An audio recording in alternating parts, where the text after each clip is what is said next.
Hello to everybody, and thank you for joining me, although I think I'm actually alone in the world right now. For Katie's Arms, I am early, which is a surprise because in the kitchen it says it's 7:52, whereas in reality it's 8 o'clock, so I was nearly late. But anyway, hello to everybody that's joining. Don't forget to tell us where you're joining us from, because we very much like the idea that we're from all over the bloody place, and that's a glorious thing.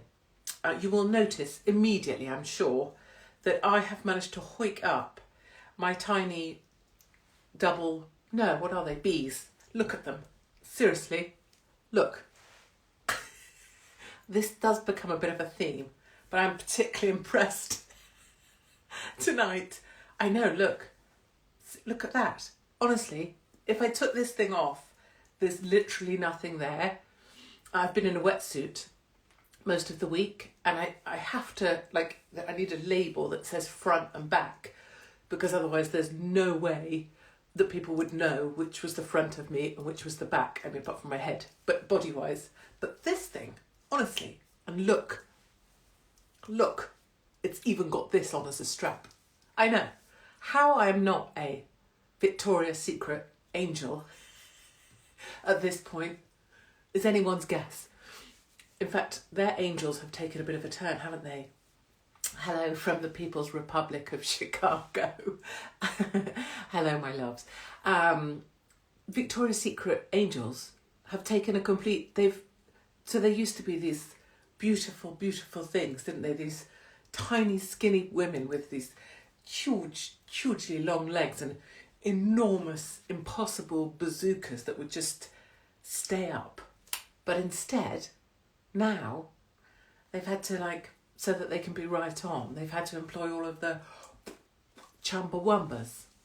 And you can't really advertise Victoria's Secret underwear now unless you've got a massive knob, can you? You've got to go oh yes, here I am, I'm a woman with a penis, and here's my massive knob tucked into my underwear.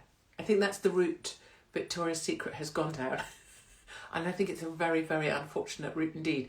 And actually many advertisers the same, right? They can't advertise without using a chumbawamba, which is fine. It's just that if you're a skinny mini, you also want to know what you're going to look like in that thing. Anyway, I hope you've all brought your wine. Have you?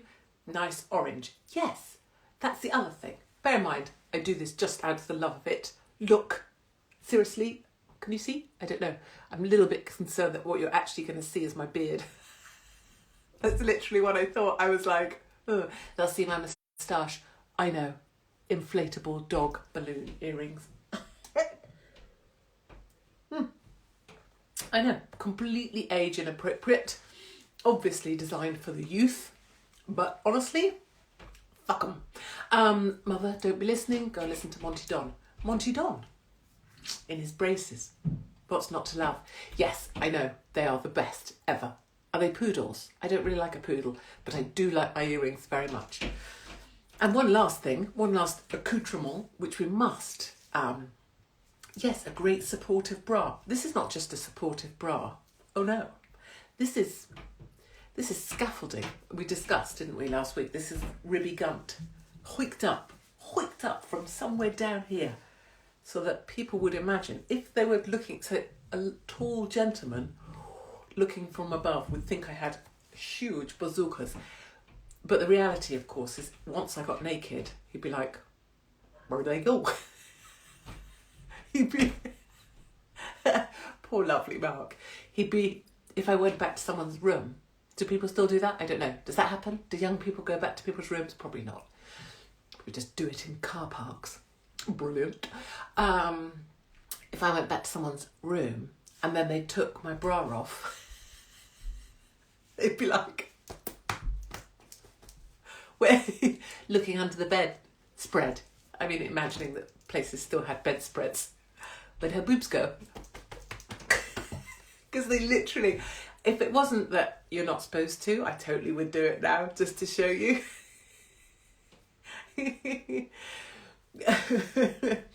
Nice guns. Yeah, let's focus on those instead. Yes, so the other exciting thing, which does involve more of me showing off my enormous cleavage, and this is the other thing I do, which other ladies will totally relate to. Thank you. My hair is, Mark cut it. Lovely Mark did it in the kitchen that time. So what I do as well, which I think a lot exactly deflated, I get them like this and I pull them in. Can you see? Like this? Because otherwise, because it's just essentially skin that's not really boobs, it's just like, is somewhere else. So you have to kind of like, you have to, other people who don't have big boobs will understand this. You have to kind of like squidge it in. Otherwise it kind of pops out back here, I think, doesn't it? And that's the worst. So there we are. Anyway, shall we get off this subject? Because clearly it's puerile and I'm way above this. Oh, I'm not. Anyway, why do you think they're called Wonder Bra? Because when you take them off, your fellow wondered where they went. It's so true. That's really the only reason I married, because I couldn't go through that humiliation. The thing is, I'd have to do, if I was like dating, I'd have to say, look, this is where people always assume, right, that I turn up to this Katie's Arms absolutely trolleyed, right? People assume I come smashed. I haven't drunk a drop.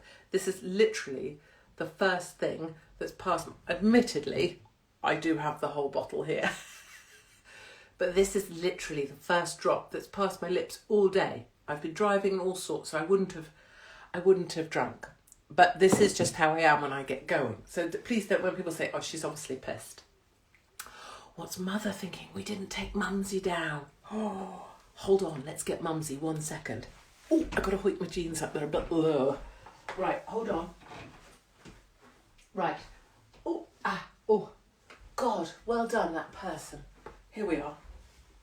I know. I've got a denim with a rip in. I'm so over the hill but desperate. Mumsy. Okay, we're laying her face down because she's gone off to watch Monty Don and she mustn't hear me swear or talk about my tiny boobs. My mum has big boobs, so why I didn't get those is anyone's guess. Have we moved off the boob conversation yet? Yes. Well, I was just saying that if I were to go on a date with someone, I would have to, like, so I was like, strapped up like this. It's a Victoria's Secret bra, by the way. Look, it even says it on here, so I can't go wrong. And you can still get these ones. I don't know what they're called, but I think it might be something like desperate old lady trying to look like she's got boobs bra. But you can still buy them. And they're amazing. And you must get them immediately, especially if you've got massive boobs. If I had massive boobs, I would get one of these and I would literally wear my boobs like this.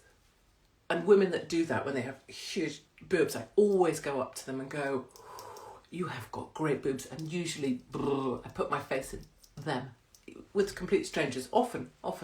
The thing. Right, if I was on a date with someone and it was a first date and I'd come with them strapped up like this, dragged up. See, look, that's how you know that they're not real. Strapped up like this, I would have to tell them. Because if I went back to theirs and then I happened to be naked and then they were missing, that would be really embarrassing. So I'd have to be like, oh, just so you know, these aren't real. I just strapped them up in the hope that you'd like me. How lame is that? So lame.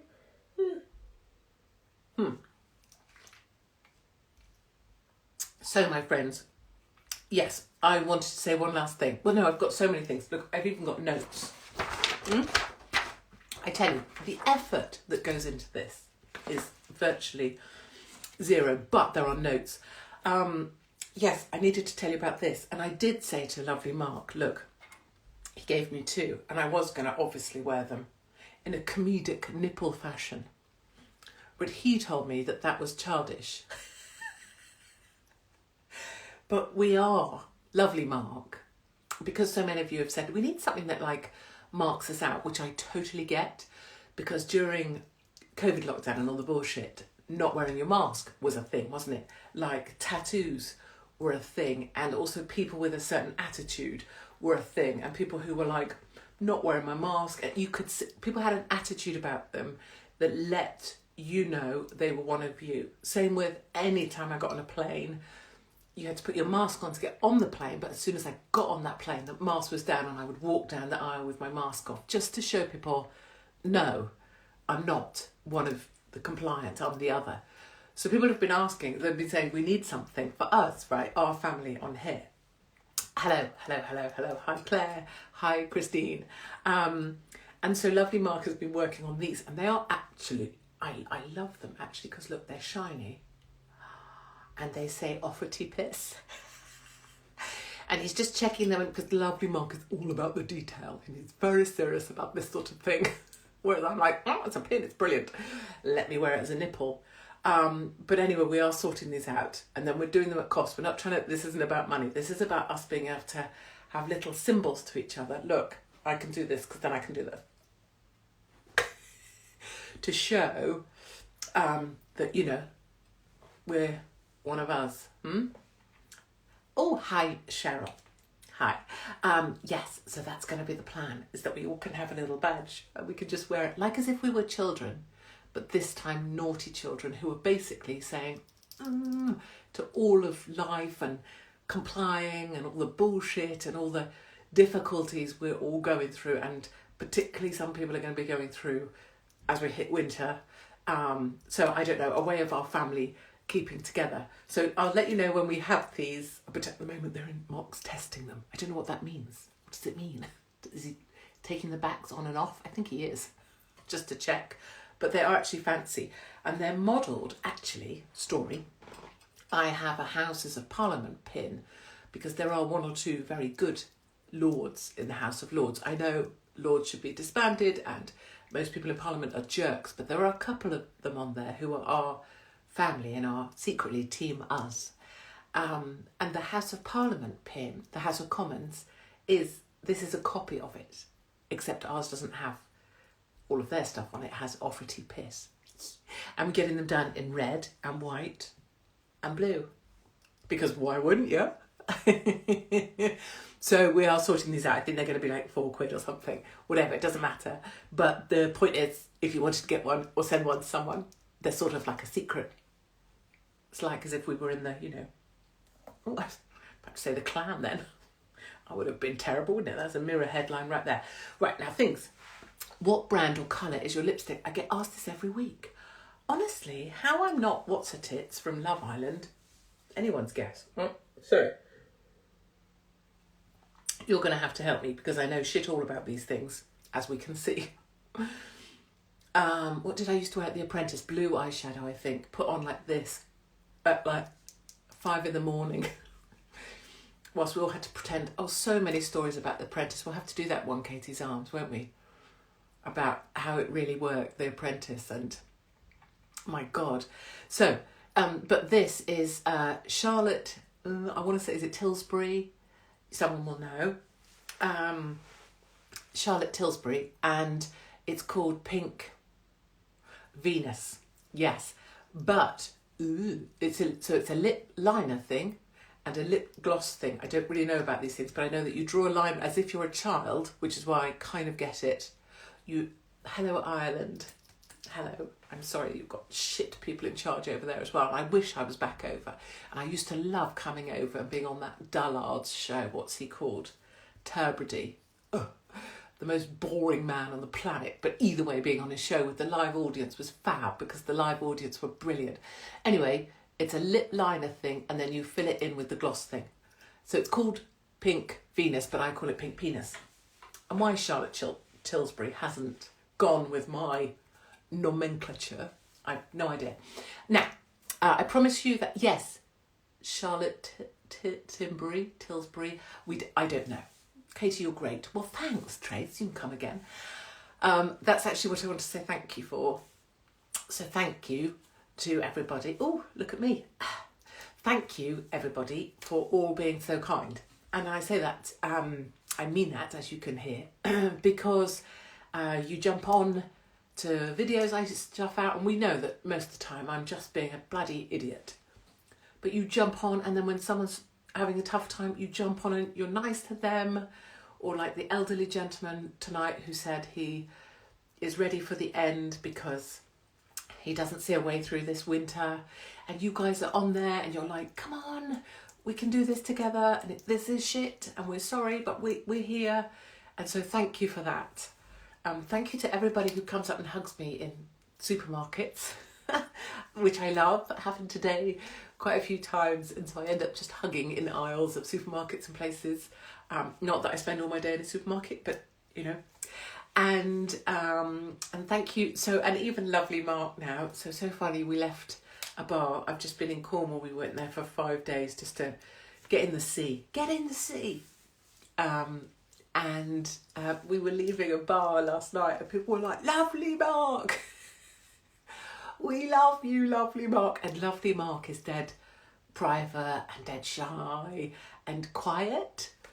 So it was really funny because it was a lovely Mark moment, which was great. But I just wanted to say thank you to everyone. We ought to say hello to all poodle owners. Hello to all poodle owners.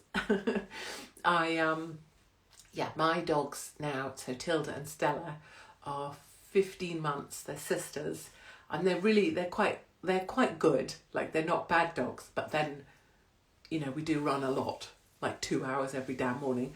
So that was it. I wanted to say thank you very much for being just brilliant out and about, online here, and for all the support that you offer to each other on here. I think it's brilliant, and I think a lot of people come here because of it, whether that's on this feed or hello to flyover country in the States, hello, or whether people catch up later on YouTube or wherever. It's really reassuring for people to know you're there. And as I say all the time, it's you guys that matter, not me. A couple other things. Number one was Llanelli in Wales. You'll know, sorry, I was just playing with my pins. You'll know that last week here at Katie's Arms, oh, lovely Mark needs to get on a Katie's earring range. I mentioned that to him, and he looked at me like, that's not such a good idea. It is. Thank you. Tell him. Email him. He is landlord@katiesarms.com, and say, you know, lovely Mark, I strongly suggest some earrings. I think it would be great if you could all do that.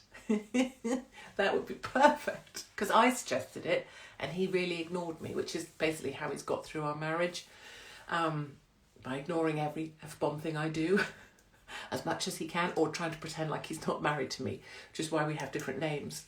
Well, partly that, and partly because his last name is Cross, and because I was known as the angriest woman in England. If I'd then also taken on the name Cross, it would have been like, angry woman is also called Cross. And Twitter would have been like, oh, shouldn't do that noise, should I?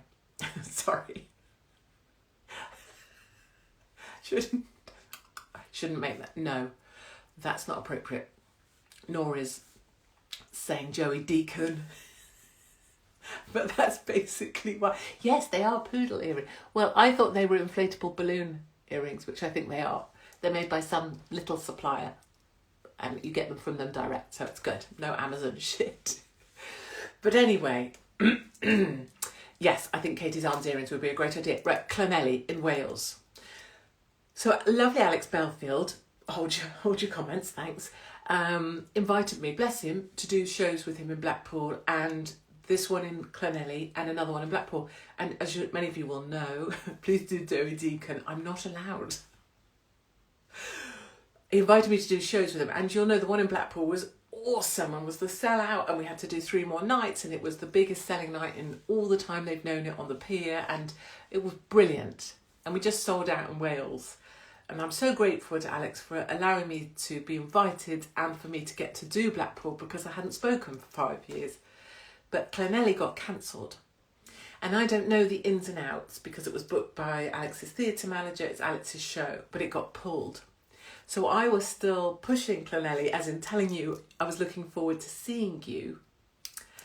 And then on the Saturday I got the text message from Alex saying it had been pulled. And I don't know precisely why. I don't know if it was the council lobbying the venue. I don't know who or why.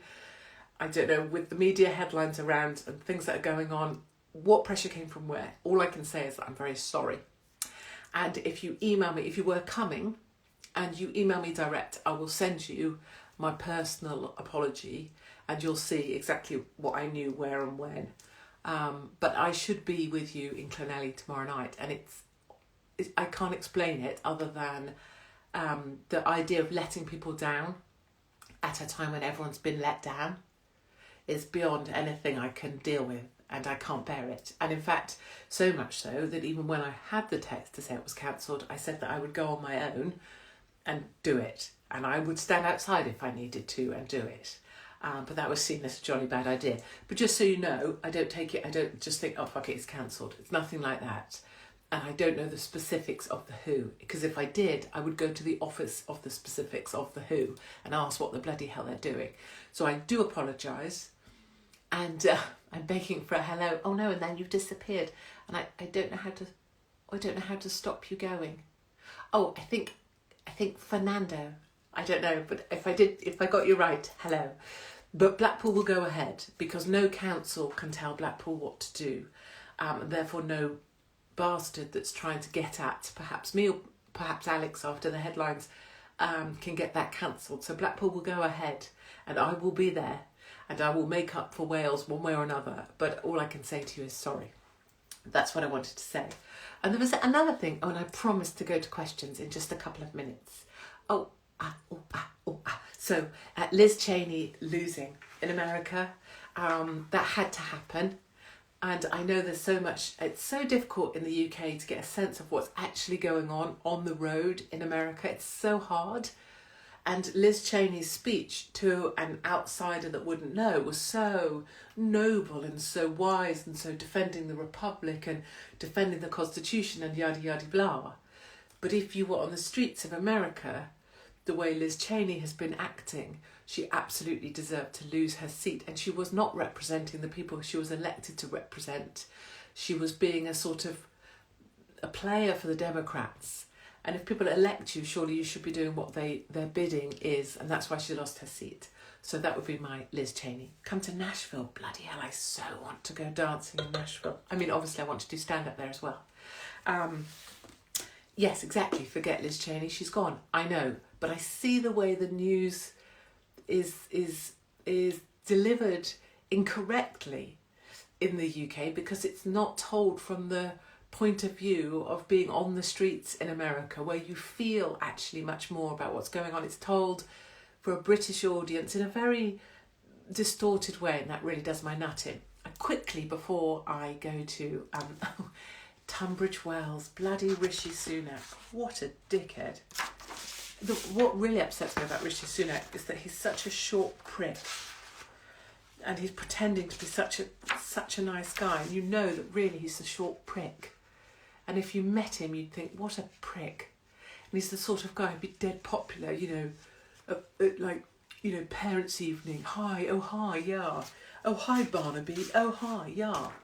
How's your business? Oh yeah. He'd be one of those dads that's like, yeah, in with all the yeah dads. And you'd just be like, oh, fuck off, you prick. That's how I feel. And if I get that sense, oh, fuck off, you prick, that's how I feel. And I'm not interested in the leadership debate really anyway, because our problems are way bigger than just some government of Britain pretending to do something for the people. But particularly Rishi Sunak, I look at and think, oh, fuck off. I just wanted to say about university. When I wrote Help, right, chapter 4, university, yes or no, my mother always said it was unseemly to beg, but here I am, imploring you to consider anything but attending university. I'm fully prepared to throw myself naked at your feet, grab your ankles and clamp down on them like a crab with a spasm, so you're forced to drag my aged and increasingly old-looking body behind you onto campus. Trailing the corpse of Katie Hopkins around with you is not the first impression you want to make as you try to befriend the lefties you'll find there, but the image does give you an indication of the lengths to which I'm prepared to go to save you from wasting your life at university. And so it goes on. And I give you all my very, very good reasons why you shouldn't bloody go to university. So I'm thrilled that you did great in your A-levels. I'm thrilled if you did shit but still got in, because frankly some of these bastard unis will take anyone because they're about to take 60,000 quid off you. I'm thrilled if you're happy that you're going to uni, and I understand if you don't know what else to do. But if I may, and I appreciate I'm old and I don't know you, and I appreciate that I got to go to university so I can fuck off. But if you're thinking, well, I don't know what else to do, so I might as well go to university, please do get in touch, because there's a billion, squadillion, million things you could do rather than go to university, even if you just do it for a year, or even if you did it for 6 months, and then maybe think about going to university. But I've put in here, in help, if I can save one person from going to university, this whole thing will have been, chapter 4 would have been entirely worthwhile, because I'm fearful that people end up without anything that's of use to them and £60,000 in debt, and I hate to see them being treated this way by people that I think are conning them out of their cash, because I can't see what they deliver. But equally, if you're going and you're really happy about it, great. But if you're in two minds, or even if you've accepted a place and you've still got time to have a think, just have a little think. Just write down, what could I do instead of going to uni? And if one of those ideas makes you think, yeah, that looks great, do that. And then go to uni some other time, maybe, or not at all, maybe. Anyway, that's always been my bias on universities, just because I think they're complete F-bomb charlatans. Okay, how are the beasts? Are we talking about these? Or are we talking about my dogs? They're great, thank you. They're very well indeed, although they're pissed off at me because they think they haven't been fed, because Labradors are stupid, and as soon as they've been fed, they're like Chumpawambas. They absolutely believe they haven't. And they are following me around, looking at me, because they think they've not been fed. But they have been. And I have tried telling them, I have tried showing them, but they're not listening. Labradors, what can I say? I have Tom Ford glasses. Oh, you're Tom Ford? I do. Although mine actually are quite knackered, because when I used to get my hair dyed a lot, I also wanted to be able to work. So, you know, when you had all those foils, and I used to squeak them behind the foils, which really, really piss off the hairdresser.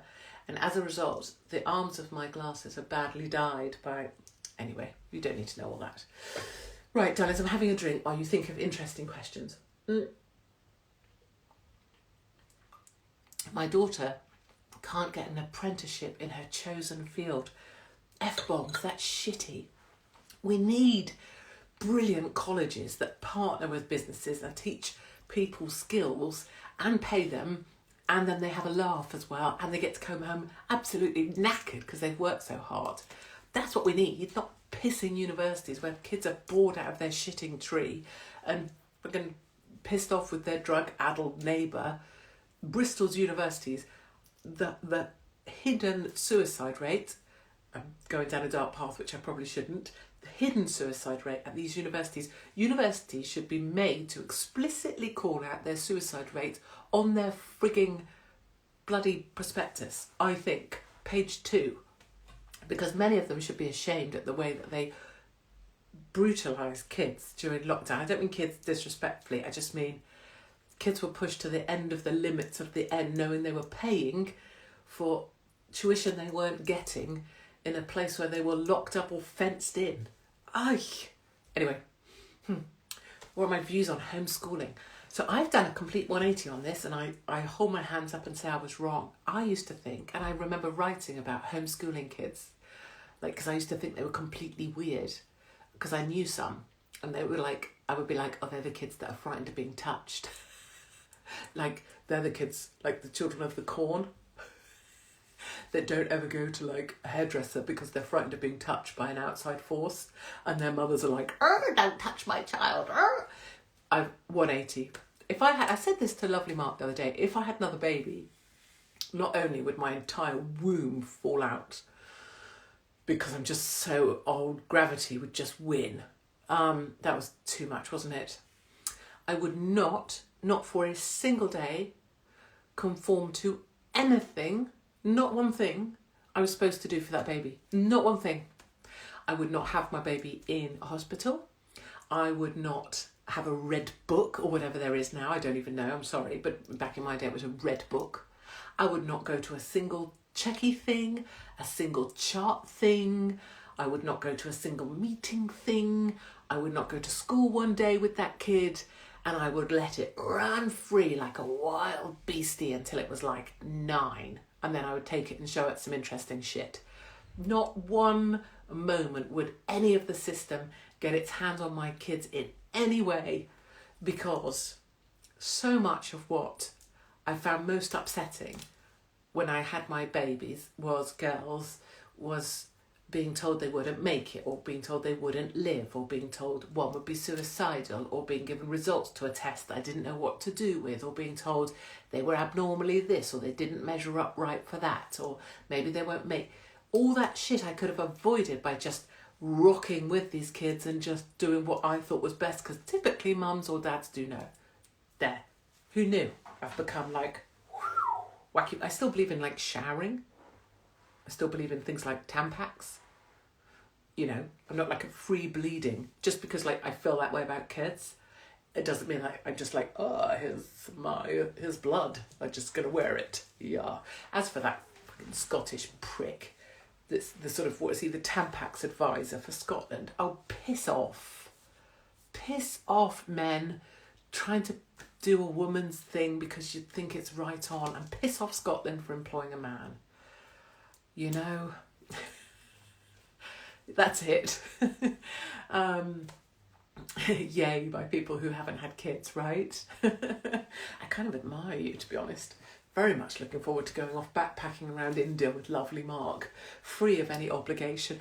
I'm taking up more of your time, aren't I? Right. I've watched... Someone just said, for fuck's sake, I've watched this shit for months and you still haven't got your tits out. I explained if I did, you'd be really disappointed. I promise you they look much better from here. Look. I'm so tempted to just undo this whole situation, but and then I'll have like regrets in a minute. I'll be like, I think I took that too far. So I best go at 2:30. Oh, don't. I'm just trying to remember the story. That's right, my son's dentist appointment, and I talked about Chinese hurty tooth, Chinese dentist time. 2:30. Okay. Are they real? No, but they are. Look, but the thing is, they don't exist in real life, because if I undid my bra, there's nothing, like, it's literally like this. Other ladies undo it. Ladies understand it. I'm not getting them out. I'm not. Okay, listen, I better go because this is taking a turn and not for the better. So remember, chapter 4, babes. Please think about not going to university. I know you're super clever. I know you got your A-levels and I'm really happy for you, and I so want you to have so much fun, and I want you to get naked with 1,000 men and get drunk and fall under things and take drugs and learn crazy shit, or imagine you are and lie in fields of sunflowers speculating about which was the greatest poet of all time. I want you to do all those things, but fuck going to university. Okay, I'll calm it down. So, more videos from me in the week. Apologies again for Clonelly. I would never have not showed up. I was still threatening to, even when I was told that was categorically a bad idea. And thank you to everybody for all your kindness out and about. And yes, I will consider getting some lights next week, because I noticed that days are getting shorter. Okay, everybody, have a lovely, where are we, weekend? Yes, have a lovely weekend, and I'll see you, and I will definitely see you in Blackpool. You have my word. Okay, go and be happy. And go and enjoy every small thing that you can, even if it's just having a really long wee, or shaving your legs, or doing helicopter willies to impress your wife. That's my task for you this evening, particularly if you've got a willy. Okay, good.